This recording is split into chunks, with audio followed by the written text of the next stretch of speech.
All right, Brian. Well, first of all, thanks very much for the time. I know it's been a whirlwind last 24 hours for you. You've had an opportunity here now to settle in, catch your breath a little bit, breathe. Let's get some of your thoughts on the day so far. Well, it's a hard few days with the trading deadline and then this happening with John. But I think having a chance to talk to the players earlier today, having a morning skate with them and going to lunch and talking, I think there's an attitude now that we can get this going again. I'm not sure exactly why we were playing at the level we were, but we know in the room there's ability, and it's a matter of getting focused again, play with some emotion, and obviously play good defense. I'm of the belief that once a coach, always a coach, and yesterday must have been a very difficult day for you in firing not just a coach, but a colleague and a friend. Well, when you work with people, you get friendly with people, and John had been with me for a couple of years, and then being the coach this year, we talked every day, at least 2 or 3 times.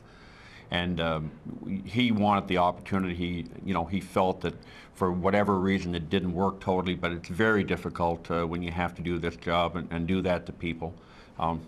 But we always say it's part of the business. I don't know whether it's a good part of the business or not, Gord, I can tell you that. But it's done, and we have to clean the slate for a lot of players that I don't think have played up to their capability lately, and get started again. Can you take us back to yesterday and your discussion with John and let us know how he responded to the news? Well, he was very emotional. I had a feeling that watching him in the last couple of games that he was really worried about what was going to happen.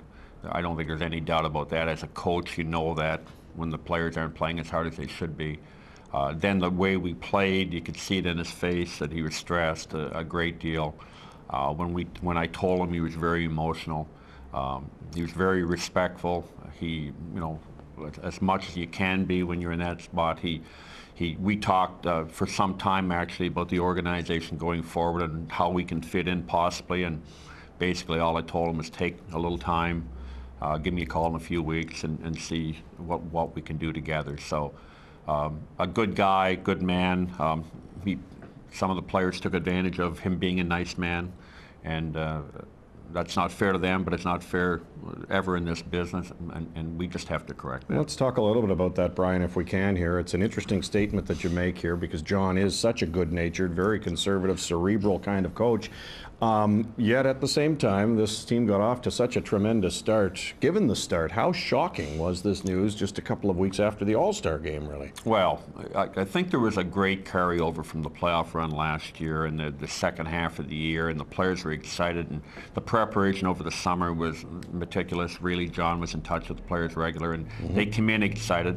We played a lot of good players a lot early, and it certainly helped us, but it's a different time of year now. The games are tougher. You've got to use more people. You've got to be responsible more.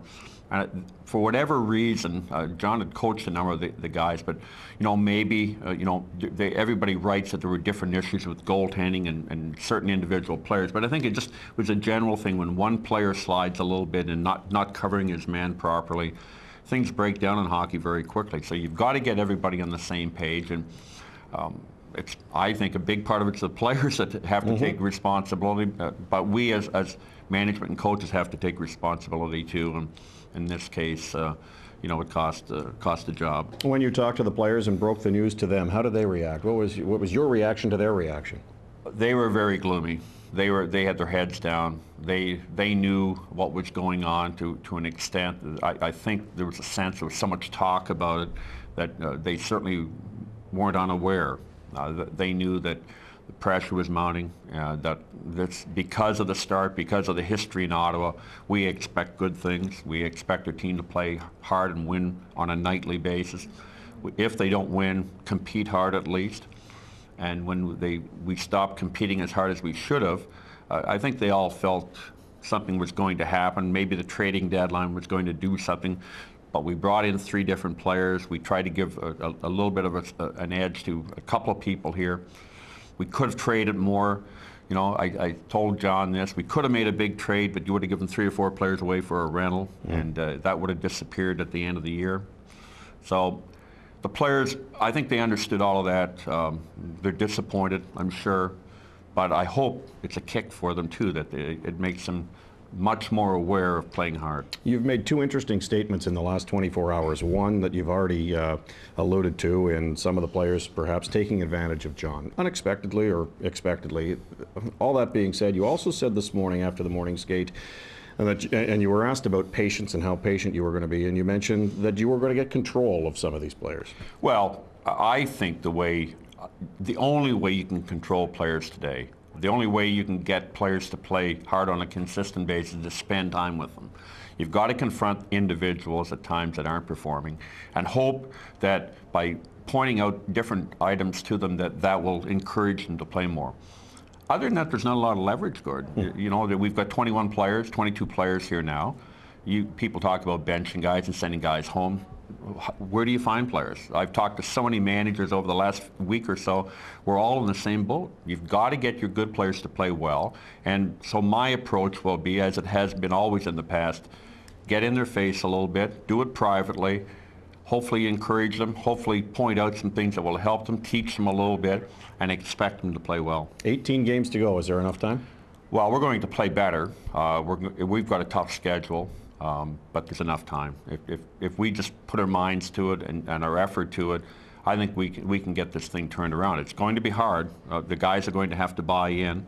We're going to have to really be disciplined as a group, but we have a chance for that to happen. Brian, thanks for this and best of the luck the rest of the way. Thanks, Gord. I appreciate it.